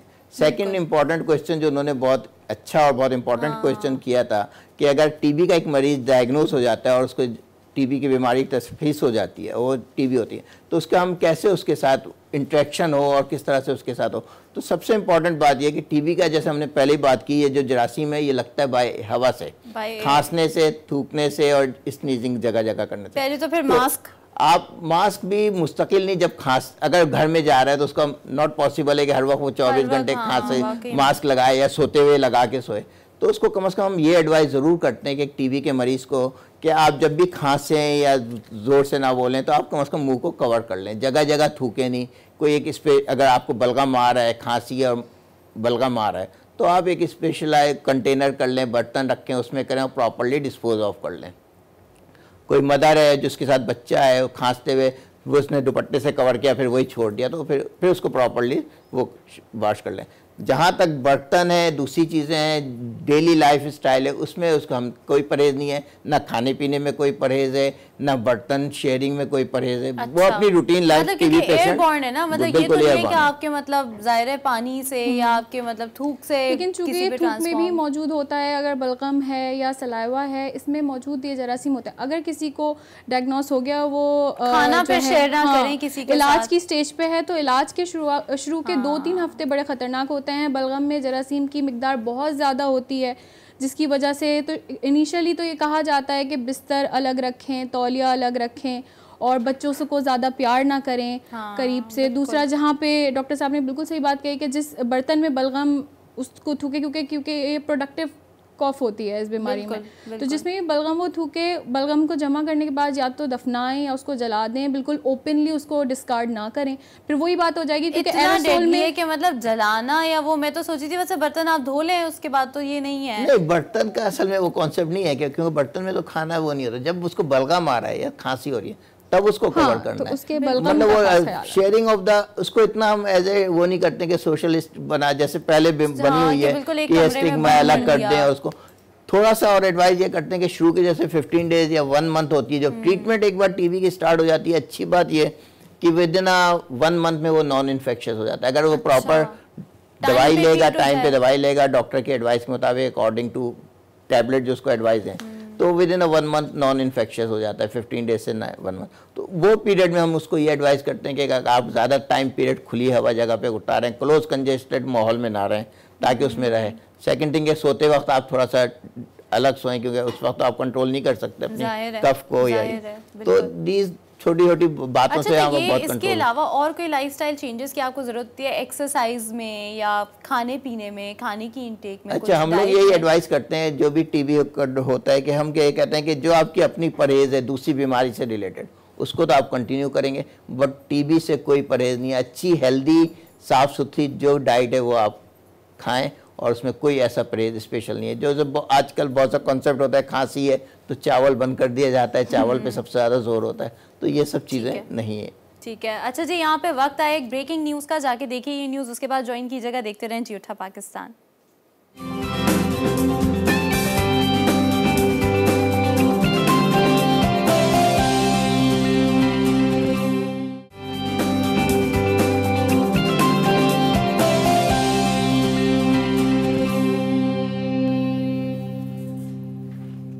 Welcome back. और हम लोग यहाँ पे टीवी के हवाले से बात कर रहे थे और मैंने यही सवाल जो पूछा था कि कोई और दीगर लाइफस्टाइल चेंजेस होते हैं, तो ऐसा नहीं होते। अच्छा, ये फीटस को तो नहीं मतलब ट्रांसमिट हो सकता? अगर एक माँ को टीबी है and if she is pregnant, तो ऐसा तो नहीं है कि फीटस में भी ऑटोमेटिकली होता है? बिल्कुल हो सकता है। तो इसीलिए हम कहते हैं कि अगर एक टीबी मदर है और वो डिलीवर करती है बेबी, तो उसकी फर्स्ट स्क्रीनिंग होती है बच्चे की, हम प्रॉपर्ली स्क्रीनिंग कराते हैं। वो किसी वगैरह में कोई ऐसा नहीं, उसमें कोई नहीं होता। और अगर वो बच्चा फिर हेल्दी है तो फिर हम उसको INH प्रोफाइलेक्सिस थेरेपी होती है हमारी, जिसको हम INH टैबलेट होती है उसको प्रोफाइलेक्सिस थेरेपी पे रखते हैं for the period of 6 month. उसके बाद फिर हम BCG वैक्सीनेशन देते हैं। इस अरसे में मदर को ये एडवाइस यही करते हैं, अगर वो टीबी पेशेंट होती है, कि वो फीडिंग तो अपनी कंटिन्यू करेगी, बट उसके साथ बहुत ज़्यादा क्लोज कांटेक्ट नहीं, जैसे बात हुई है कि बहुत ज़्यादा अपने साथ एयर प्यार और उसमें नहीं, उसको अपना कवर करे माउथ उस बच्चे के लिए। अच्छा, और मतलब प्रेगनेंसी में ये पिल्स जो भी इसकी दवाएं हैं वो इस्तेमाल करना कोई नुकसान नहीं पहुंचाती? अगर कोई दवाइयाँ ले रहा है, अद्वियात ले रहा है टीबी की, और फिर वो प्रेग्नेंट हो जाती है, तो अद्वियात कंटिन्यू रहेंगी। सिर्फ एक टैबलेट है, एक फार्मूला है पायराज़िनामाइड, सिर्फ उसके अलावा आप बाकी सारी कंटिन्यू कर सकते हैं। आप अपने मौलिद से जो है राब्ता करें, वो उसको एडजस्ट कर देंगे। अच्छा, और ये MDR TB, XDR TB, मतलब ये क्या डिफरेंट किस्में? MDR TB जो है मल्टी ड्रग रेजिस्टेंट TB। अब जैसे कि TB की ट्रीटमेंट एक ख़ास दौरानिए के लिए दी जाती है। अच्छा। 6 महीने, 9 या 12 महीने, डिपेंड ऑन द सिम्टम्स, और जहाँ तक वो जिस्म के अगले हिस्से को इन्वॉल्व करिए उसके हिसाब से। अगर उस दौरानिए को सही तरीके से ट्रीट नहीं किया गया, दवाइयाँ वक्त से पहले छोड़ दी और उसके अलावा गैर मेयारी दवाइयाँ इस्तेमाल की और सही टाइम पे दवाइयाँ नहीं ली, उसकी वजह से जो जरासीम है वो ख़ुद अपने अंदर इतनी क़ुव्वत मदाफ़त उन दवाइयों के खिलाफ जो कि बनाई गई हैं के लिए टॉलरेंस डेवलप कर लेते हैं, जो कि वैसे भी पाकिस्तान की अब कॉमन प्रॉब्लम, बल्कि पूरी वर्ल्ड वाइड प्रॉब्लम है। काफी सारे डिजीजेस में टॉलरेंस इतनी ज्यादा बन गई है। तो उसके बाद जो है वो थोड़ा सा ठीक होने के बाद जब दोबारा इन्फेक्शन कॉज करता है, तो वो उस तरीके से वो शेड्यूल टैबलेट का ट्रीट कर ही नहीं पाता। तो ट्रीटमेंट 2 साल तक भी जा सकती है, और टैबलेट के साथ इन्फेक्शन, वो इंजेक्शंस तक देने पड़ सकते हैं इस इन्फेक्शन। तो डॉक्टर साहब, इसका तो मतलब ये हुआ कि आपको जैसे ही पता चले आपने फौरन अपनी स्क्रीनिंग करानी और फौरन बिल्कुल जैसे बात हुई है। अच्छा, सेकंड इंपॉर्टेंट है कि WHO अब रिकमेंड करता है टीबी की जो हमारी फर्स्ट लाइन ड्रग्स होती हैं वो 5 हैं, जिसमें एक इंजेक्शन है स्ट्रेप्टोमाइसिन, वो भी अब फ्यूचर में शायद उसको भी खत्म कर दें। तो ये 4 ड्रग्स होती हैं जो ओरल है, लेकिन पायराज़िनामाइड भी स्टिल दी जाती है। अब प्रेग्नेंट प्रेग्नेंट मदर में पायराजिनामाइड को भी कंटिन्यू करते हैं, हमारी ड्रग्स में कोई हार्म नहीं होता। अगर वो प्रेग्नेंट मदर आती है तो ये चारों ड्रग्स को देते हैं। सेकंड इंपॉर्टेंट MDR की जैसे बात हो रही है, मल्टी ड्रग रेजिस्टेंस और XDR, ये हमारा आप समझ लें कि एक severe form of the TB है। तो XDR मतलब क्या है? XDR MDR से भी ज्यादा वो जरासीम ताकतवर हो जाए और उसका बहुत मुश्किल इलाज हो जाता है, उसका आपका जो सक्सेस रेट है, ट्रीटमेंट सक्सेस बहुत मुश्किल होता है। आपकी एक नॉर्मल टीबी का जो इलाज का दौरानिया है वो 6 से 8 महीने सिर्फ, मैक्सिमम हमारा 8 महीने, और कुछ जगहों पे जैसे हड्डियों की टीबी है और आपकी जो दिमाग की टीबी, उसमें हम 12 महीने तक कंटिन्यू करते हैं। इसके अलावा WHO नहीं कहता। लेकिन अगर आपके यही वाली जैसे डॉक्टर साहब ने बात की कि अगर आपने सही दवाइयाँ वक्त पे नहीं खाई, सही डोजेज में नहीं खाई, दवाइयों की क्वालिटी सही नहीं थी, कंप्लायंस आपने कहा सही नहीं था, तो वही ये जो आपके बैक्टीरिया है ये रेजिस्टेंट हो डेवलप हो जाता है, और उसका फिर जो आपको डेवलप होता है वो MDR, वो इट्स वेरी डिफिकल्ट होता है, वेरी एक्सपेंसिव होता है, और उसका इलाज के दौरानिया भी जैसे बात हो रही है अब वो 12 से 2 साल 1-2 साल तक 24 मंथ तक चला जाता है। हाँ, लेकिन यही है ना, फिर किसी भी बीमारी का यही कहते हैं कि एक तो विजिलेंट हमेशा रहना चाहिए, चाहे टीबी हो या इवन जो और इससे भी ज़्यादा बुरी भी बीमारियाँ होती हैं दुनिया में, आपको पहले से विजिलेंट रहना अपनी बॉडी के बारे में, और पहले से ही वो होता है ना कि इलाज जो है उससे अच्छी प्रिवेंशन होती है, वो प्रिवेंशन करा दें। तो प्रिवेंशन के लिए हम कुछ वैसे टीबी के क्या कर सकते हैं? प्रिवेंशन के लिए अभी मल्टीपल काम हो रहा है। सबसे पहली चीज़ तो होती है जैसे हमारी वैक्सीनेशन होती है, जिसको हम BCG वैक्सीनेशन कहते हैं, जो कि by birth at the born बच्चे जैसे पैदा होता है उसको BCG वैक्सीनेशन हर बच्चे को दी जाती है, हर बच्चे को दी जाती है मैंडेटरी। ये हमारा जो रूटीन इम्यूनाइजेशन है उसका पार्ट है। तो उससे ये होता है कि हम ये कहा जाता है कि severe form of the TB से बच जाते हैं, बट ये 100% नॉट कवर करती है टीबी से बचाव। हम लोग के ये कॉन्सेप्ट है ना कि एक बार वैक्सीनेट करा लिया, लेकिन कुछ वैक्सीनेशन ऐसी होती हैं जो आपको बार बार लेनी होती है, तो इसमें क्या कोई ऐसी वैक्सीनेशन है जो आप कंटिन्यूसली आपको थोड़े नहीं, इसमें ऐसी वैक्सीनेशन नहीं, ये तो एक टाइम होती है। अब जो लेटेस्ट एडवांस हमारी हो रही है, ये कहा जाता है कि एक घर में जिसके घर में टीबी का मरीज डायग्नोस होता है और उसको पता चलता है कि उसके बलगम में जरासीम आ रहे हैं, तो उनके बच्चों को जो कि 5 साल से कम उम्र बच्चे हैं उनको पहले हम स्क्रीन करते हैं। अब वो अगर बच्चा बिल्कुल हेल्दी है तो हम उसको एक टैबलेट होती है जिसको हम INH आइसोनाइजाइड कहते हैं, उसका कोर्स 6 मंथ के लिए रखते हैं, वो करा देते ताकि उसमें थोड़ी टॉलरेंस वो हो जाती है। और ये देखा गया है जब बाकी कंट्रीज में रिसर्च से, और ये जो हमारा वो है उसमें ये देखा गया है कि इन बच्चों में फिर आगे फ्यूचर में टीबी होने के चांसेस बहुत कम हो जाते हैं। इसके अलावा कोई और ऐसी प्रिकॉशनरी मेजर्स हैं जो हम ले सकते हैं? बस इसी चीज़ का ख्याल रखना है, अगर किसी को टीबी हो जाए, डायग्नोस हो जाए, तो उसका इलाज लाजमी कराएं।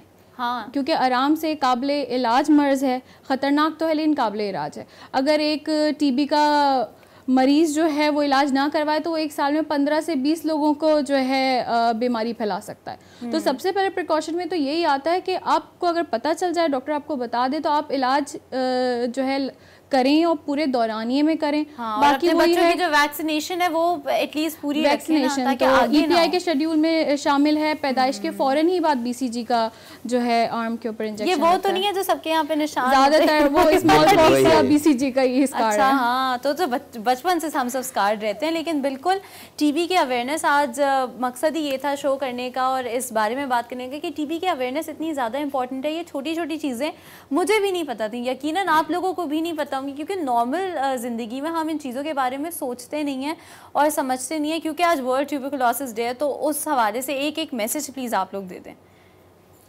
कुछ भी जो लोगों को बताना चाहिए। या जैसे ये होता है ना कि काफ़ी ज़्यादा लोग इलाज से भी घबरा रहे होते हैं। अच्छा, मेरा मैसेज यही है कि टीबी से डरने की बीमारी है। अच्छी बात यह है टीबी ऐसी बीमारी है जिसका 100% मुकम्मल इलाज मौजूद है, और अगर एक बार आपने सही तरीके से सही टाइम पीरियड पे दवाई खाई और इलाज किया तो हम ये गारंटी देते हैं कि 100% ये मरीज़ सेहतयाब हो जाता है। और टीबी की फैसिलिटीज़ हर जगह फ्री ऑफ कॉस्ट पूरे सिंध में 350 से ज़्यादा मराकज़ हैं। इसके अलावा मोर देन 500 से ज़्यादा प्राइवेट प्रैक्टिशनर्स हैं जहाँ पे फ्री ऑफ कॉस्ट दवाइयाँ और आपको वो फैसिलिटीज़ अवेलेबल है। बिल्कुल बिल्कुल एब्सोल्युटली। तो जब इतनी ज़्यादा फैसिलिटेट आपको आपकी गवर्नमेंट और आपको मेडिकल सेक्टर कर रहा है, तो क्यों ना उसका फिर आप फ़ायदा उठाएं और जाएं उस तरफ, और ज़रूर अपने आप को स्क्रीन भी कराएं अगर आपको लग रहा है। आप कुछ कहना चाहेंगी? डॉक्टर साहब ने बिल्कुल सही बात की है कि ये काबिले इलाज मर्ज़ है।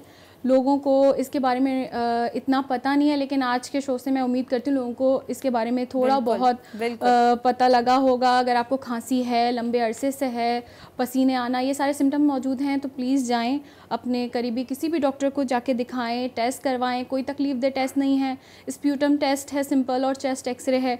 और अगर उसमें बीमारी आती है तो लग के सिर्फ 6 महीने की दिक्कत होगी आपको इलाज करवाने में, लेकिन पूरी ज़िंदगी आपकी उसके लिहाज से सकून, क्योंकि ये काबिल इलाज तो है लेकिन बहुत ख़तरनाक मर्ज़ है। बिल्कुल। तो अगर किसी को होती है घबराना नहीं है और अपने डॉक्टर के पास जाएँ, ज़रूर इलाज ज़रूर करवाएँ। बिल्कुल, अल्लाह ना करे कि किसी को इस तरह की सिचुएशन से कभी हैंडल करना पड़े, ऐसी सिचुएशन या गुजरना पड़े।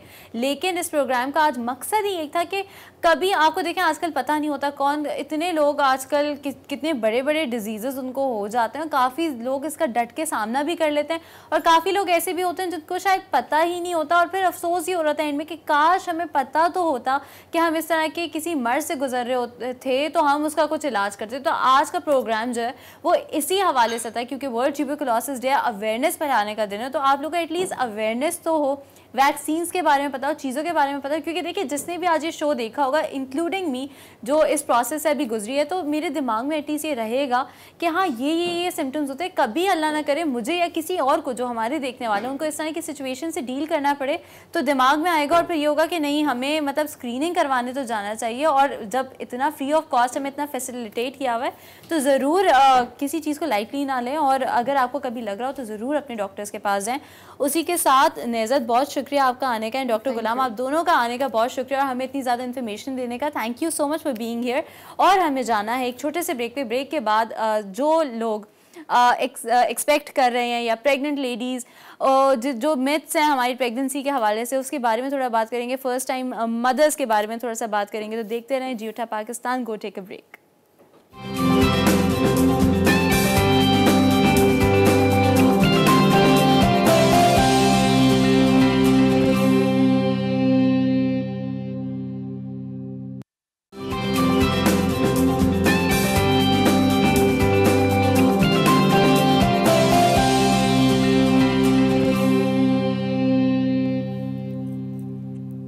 Welcome back. आप लोग देख रहे हैं जियो उठा पाकिस्तान और जैसे मैंने कहा था कि यंग मदर्स अगर हमारा शो कोई देखती हैं या फर्स्ट टाइम जो मदर्स बन रही हैं तो आज हमने उनके लिए भी एक स्पेशल सेगमेंट रखा हुआ है। हमारे साथ यहाँ पर है मरियम हशाम एंड मरियम हशाम जो है ना she is a mommy blogger. Lulu and Yums जो है ना उनका जो अपना ब्लॉगिंग जो अकाउंट है लूलू एंड यम्स के नाम से। उसके अलावा फर्स्ट टाइम मॉमीज़ पाकिस्तान उनका पेज है जो कि वो मॉडरेट करती है, जिसकी वो एडमिन भी हैं और फाउंडर भी हैं। उनसे बात करते हैं। अस्सलाम वालेकुम, कैसी हैं आप मरियम? मैं ठीक हूँ, अल्लाह का first of all thank you so much for being here, क्योंकि ये हमारे यहाँ जो टॉपिक ऐसे होते हैं ना फर्स्ट टाइम मॉमीज के लिए प्रेगनेंसी एंड और वो इतना ज़्यादा ओपनली डिस्कस नहीं हो रहे होते, लेकिन काफ़ी ऐसे मसाइल होते हैं जो वो मदर्स गुजर रही होती हैं और हमने यही हमारी कोशिश है कि एक इस तरह का सेगमेंट इंक्लूड करें जिसमें हम रोज़ कोई ना कोई नई चीज़ लें। अच्छा, सबसे पहला जो स्टेप होता है जो जिसका मदर्स को ख्याल रखना होता है, जिस तरह आपने मुझे बताया था, वो एंटी नेटल सेमिनार, जिसके बारे में मतलब लोगों को मुझे भी नहीं पता था कि व्हाट इट मीन्स। तो पहले तो ये बताएं कि ये एंटी नेटल सेशन होता क्या है। टू बी ऑनेस्ट मुझे भी नहीं पता था इसके बारे में until I became a mother, like इसके बारे में नहीं, very recently, मतलब इनकी 1 साल की इनकी बेटी है। अभी तक मुझे यकीन नहीं आता, बट मुझे भी नॉट जस्ट दिस, मुझे बहुत सारी चीज़ों के बारे में नहीं पता था क्योंकि हमारे यहाँ थोड़ा सा मॉइस्चर में ना एक वो है कि वक्त के साथ साथ आ जाएगा, खुद ही आ जाएगा, एक्सपीरियंस से आ जाएगा। हाँ, कुछ नहीं होता, सब कर लेते हैं। तो इसलिए ना कोई इसके ऊपर ज़्यादा एम्फसाइज होता है, ना कोई हमारे ऐसे प्रोग्राम्स हैं जो केटर करते हो हमारे पेरेंटिंग बुक्स पढ़ने का और ये सारी चीज़ों का बिल्कुल भी नहीं है। So when I became a mother तो मुझे था कि I basically lost track of everything. तो ऐसे ऐसे कि वही बात है कि आ तो जाता है सब कुछ, बट मुझे एक बहुत चीज़ का अफसोस हुआ कि मुझे थोड़ा पहले इस बारे में पता होना चाहिए था। मैं मतलब मुझे एक तो वो होती है ना, कुछ खालाएं होती हैं जो थोड़े अपने नीसेस को संभाल रही होती हैं तो उनको थोड़ा आइडिया होता है। या तो मुझे कभी लेकिन वो एक और भी खालाएं होती हैं जो बस मिथ्स आपको बता रही होती है, अजीब अजीब सी चीजें बता रही होती हैं, उनसे बचना चाहिए। सारा होता है और उसको जो है ना आपको उस मिथ के अगेंस्ट कुछ कहना भी एक बहुत बड़ा जो है वो तो मैं नहीं पता, तुम्हें क्या पता? हमारे 4 बच्चे हैं, हमें पता है। हमारे जमाने में ऐसा होता था। खैर, तो एंटीनेटल सेशन के बारे में ये होता है, it's a session which is basically for pregnant women's when you get pregnant, उससे पहले भी आप चाहें तो वो अटेंड कर सकते हैं, जिसमें basically they tell you everything about pregnancy and postpartum and delivery. थोड़ा सा मैं एक मतलब एक ओवरव्यू आपको दे रहे होते हैं, आपको बता रहे होते हैं कि आपके साथ मतलब होने क्या वाला है, चेंजेस भी आने वाले हैं, हार्मोनल चेंजेस भी आने वाले हैं, अलग अलग किस्म के, तो होने क्या वाला है, कब आपके बाल गिरेंगे, कब आपकी स्किन ग्लो करेगी। इसका मैं एग्जांपल देती हूँ कि pregnancy and motherhood is just like a you know exam. आप एग्जामिनेशन हॉल में जब जाते हैं एग्जाम, हाँ, when you go into an examination hall you don't go like यार आ जाएगा, पेपर देखूंगी तो आ जाएगा, ऐसे नहीं करते। अगर ऐसा होता है तो फिर यू गो चीटिंग, ठीक है। तो what you do is you prepare yourself, so why do not we prepare ourselves for motherhood, for pregnancy? It's one of the most difficult thing which is like most neglected. अच्छा, हम लोग अभी ये क्या करने वाले हैं, थ्रू आउट द वीक हम लोग जो है ना कोई एक स्पेसिफिक टॉपिक, जैसे आज हमने थोड़ा बहुत आपको बताया एंटीनेटल जो सेमिनार होता है उसके बारे में, मुझे भी नहीं पता था कि क्या होता है, उसके बारे में थोड़ी सी अवेयरनेस आपको मिली है। तो इसी तरीके से मेजर टॉपिक्स हम लेके चलेंगे प्रेगनेंसी के हवाले से, और थ्रू आउट हर चीज़ जो हर डिफरेंट स्टेज पर आती है वो डिस्कस करेंगे। तो आपने ये कहाँ से मतलब अटेंड कहाँ से की थी, या आपने खुद करवाई? आपने करवाई भी? हाँ, मैंने ये खुद करवाई थी, और मुझे बिल्कुल भी first of all I really like to thank दोस्त जिन्होंने मुझे सपोर्ट किया इसके अंदर। मैं क्योंकि यू नो हम गूगल से ही सर्च करते रहते हैं सब कुछ, तो उसमें जब देखती थी मैं, उसमें मुझे पता चला कि अच्छा बाहर के मुल्कों में ये एक सेशंस होते हैं, ठीक है। तो then I reached out to people, then I reached out to Aga Khan health services, and वो करवाते हैं इस तरह के सेशंस, बट वो फॉर लेस नीडी पीपल और इस तरह करवाते हैं। तो मैंने उनसे बात की थी, they were kind enough to you know partner with me, and then मेरा फर्स्ट टाइम मॉमीज पाकिस्तान जो फेसबुक पे है, I there are lot of Facebook groups जो मदरहुड को करते हैं, but my main focus was for first time mommies Pakistan, because like first time mother का होता है ना, सेकेंड टाइम तो वो मदर काफी हद तक she has the grip, first time जो होती है ना उसमें उसका काफी कुछ it's a different, it's a whole other. तो मैंने उसको पता सर्च आउट किया। देन मुझे जो स्टाफ थी वहाँ पे, लैला जो हैं खान की, उन्होंने बहुत ज़्यादा मेरी हेल्प की। शी टोल्ड मी कि किस तरह क्या क्या सब कुछ होता है, and then what I did was I announced it on Facebook. आजकल सब कुछ फेसबुक पे होता है, and there were I was like other thing was I wanted to keep it very nominal, yeah, I wanted to keep it free, of course. हाँ, मतलब जाहिर है ताकि हर किस्म के लोग include हो जाएं इसमें। Yeah, so what I did was I kept it free of cost for people who wanted to, you know, attend it, because मुझे दिमाग में एक ये था कि एक pregnant woman, अगर एक for instance एक last term एक मदर है जो अपनी फुल टर्म पे है, उसके लिए घर से निकलना इतना मुश्किल होगा ना, क्योंकि नहीं बेटा ये तो लास्ट मोमेंट है, आपने घर से नहीं निकालना, ठीक है। फिर मैं नहीं चाहती थी मैं उस पर कुछ चार्जेस रखूँ, कोई कॉस्टिंग रखूँ। मुझे जो पिजन पाकिस्तान है उन्होंने भी सपोर्ट किया था, जो बेबी ब्रांड है, दे स्पॉन्सर्ड दैट सेशन, और वो मेरी उम्मीदों से बढ़ के अच्छा किया था। जिसका मतलब यही है कि आपको कितनी ज़रूरत है ऐसी चीज़ों की। और मुझे भी ऑनेस्टली आइडिया नहीं था कि आगा खान में इस तरह से सेशन कराते हैं, एंड वाई नॉट जो कराची में है वो ज़रूर उनसे कांटेक्ट करें। अगर अब ज़ाहिर है मरियम वैसे ऑन एंड ऑफ सेशंस करा रही है, लेकिन अगर नहीं भी करा रही तो आप उधर कांटेक्ट करके आप वहाँ उनके भी सेशंस अटेंड कर सकते हैं, तो आपको एटलीस्ट होगा एक ओवरव्यू मिल जाएगा। एग्जैक्टली, तो मैंने किया, एंड अराउंड 17 लाइक मुझे रजिस्ट्रेशंस तो बहुत सारे हैं, since it was free of cost, तो आई डिडंट नो कि how many people are going to show up. एक होता है ना एक होता है आप वहाँ रजिस्टर करें, तो फिर मुझे अराउंड 40-50 रजिस्ट्रेशंस आई थी, जिसमें से 20 people showed up, and it went really well. उसके बाद लोगों ने कहा कि आप सेकंड कब कराएंगी, बहुत अच्छा मुझे उसका रिस्पांस आया था, और उसमें हमने जो है वो आपके सारे ट्राइमेस्टर्स के बारे से हमने फ्रॉम स्क्रैच स्टार्ट किया था। ट्राइमेस्टर्स का बताया था कि हर ट्राइमेस्टर में बॉडी चेंज क्या आएगा, क्या आपको न्यूट्रिशन अपनी रखनी चाहिए। उसके बाद डिलीवरी प्रोसेस बताया था कि डिलीवरीज में किस किस तरह के होते हैं, क्योंकि ऑनेस्टली स्पीकिंग हमें डिलीवरी का नहीं आइडिया कि क्या क्या कितने टाइप्स ऑफ होती हैं, क्या क्या हो सकता है। वही बात है कि बस वहाँ बल्कि आजकल तो ये होता है कि आजकल सी सेक्शन का ट्रेंड चल रहा है या क्या है, क्योंकि बहुत सारे डॉक्टर्स अब ये सी सेक्शन ही होगा, और वो बहुत नॉर्मल लोगों का भी सी सेक्शन हो जाता है। हाँ, और सी सेक्शन को या तो लोग बहुत ज्यादा डरते हैं उनसे, because you know you need to trust your doctor as well. जान से बेहतर ऑब्वियसली एक वो है, अगर आपके पास एक ऑप्शन है उसका, तो फिर इसको इतना ज़्यादा भी नहीं बनाना चाहिए हवा। तो वो किया था हमने डिलीवरी को करते, and then we talked about postpartum depression as well and postpartum care. बातचीत नहीं होती उसके बारे में बिल्कुल बात नहीं होती, मतलब उस पे लोग उसको नेग्लेक्ट कर देते हैं। फनी थिंग यहाँ पे मतलब पाकिस्तान में तो नहीं होती, इंटरनेशनली भी नहीं होती, जबकि एक स्टार है एडेल, अगर आप उनको कभी फॉलो करते हो, वो पोस्टमार्टम डिप्रेशन उनको बहुत ज्यादा लेवल पर हुआ था और उन्होंने कहा था मुझे कभी किसी ने बताया ही नहीं, और मैं फर्स्ट वर्ल्ड कंट्री से होते हुए मुझे पता ही नहीं था कि क्या। तो हाँ बिल्कुल वो एक अच्छा टॉपिक है जिसको हम बिल्कुल डिटेल में कवर करेंगे। और अच्छी बात है कि एक ओवरव्यू लोगों को पहले से ही मिल जाता है। एग्जैक्टली तो हमने उस पर काफ़ी किया था और काफ़ी अच्छा रिस्पॉन्स आया था। और मुझे तो अब आपकी कोई नेक्स्ट कोई इस तरह का I am planning but what I want is I want to do it bigger and better.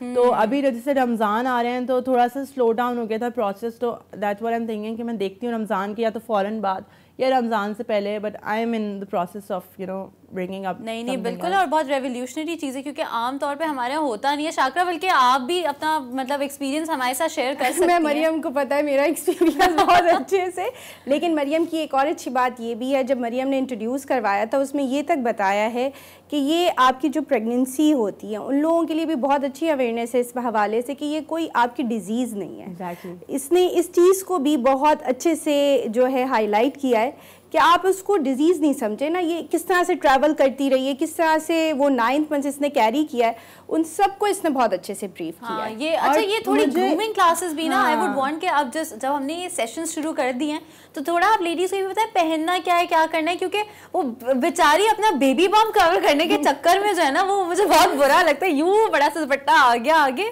लेकिन आप मरियम को देखेंगी ना अपनी बेटी को लेके कहाँ नहीं पहुंची हुई होती, इट्स टू अमेजिंग, और मैं बहुत खुश हो रही होती हूँ, बहुत सरप्राइज। मुझे बहुत डर लगता था, मैं जो मेरा पोस्टपार्टम, अब वही बात है डिलीवरी तक हो गया पूरा, मैंने सब गूगल कर दिया। पोस्टपार्टम का मुझे नहीं पता था कि रिकवरी किस तरह होती है। मैंने अपने हस्बैंड से कहा हुआ था मेरे 40 डेज कंप्लीट होंगे, I am going to go to the gym, ठीक है, you are not going to stop me, but little did I know that उसके बाद मेरी हिम्मत ही नहीं थी कुछ करने की, एंड नॉट एवरीवन अंडरस्टैंड कि what you are going through. बिल्कुल, और वो बहुत मुश्किल होता है। तो जो है वो उसके बाद मुझे ना, मैं घर से बाहर नहीं निकलती थी, and I was very dependent on my husband, he was taking care of, मतलब मुझे था कि मैं कैसे, मुझसे उठाया भी नहीं जाता था अपनी बेटी को बहुत ज़्यादा, I used to feel week.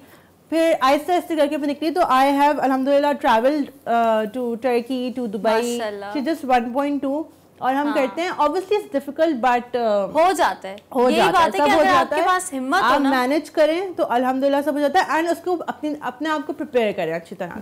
बिल्कुल, और यही जो प्रेपरेशन है उसके हवाले से हम थ्रू आउट अब जो शो में जो ना ऑन एंड ऑफ डिस्कस करेंगे और मरियम को बुलाते रहेंगे। Thank you so much Mariam कि आपने हमें क्विक ओवरव्यू आज दे दिया है उन लोगों के लिए जो कि फर्स्ट टाइम मॉम्स बन रही है, या फिर जो कि सेकंड टाइम या थर्ड टाइम या फोर्थ टाइम भी बन रही है, उनके लिए भी कहीं ना कहीं तो इन्फॉर्मेशन नहीं होगी। उम्मीद है आपको आज का हमारा शो और हमारे ये जो सेगमेंट है ये पसंद आया होगा। अपना फीडबैक हमें ज़रूर दीजिएगा, जी उठा पाकिस्तान के फेसबुक पेज पे हमें ज्वाइन करें, वहाँ पे अपना फीडबैक हमें दें।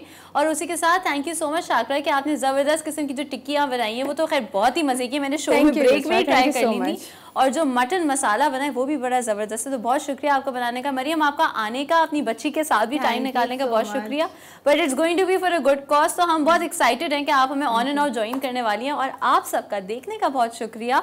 और टाइम ख़त्म हो गया है, कल इंशाल्लाह एक नए शो के साथ, नए एपिसोड के साथ, नए कंटेंट के साथ आपके सामने आएंगे। तब तक के लिए देखते रहें और पसंद करते रहें जी उठा पाकिस्तान। टेक केयर, अल्लाह हाफिज़।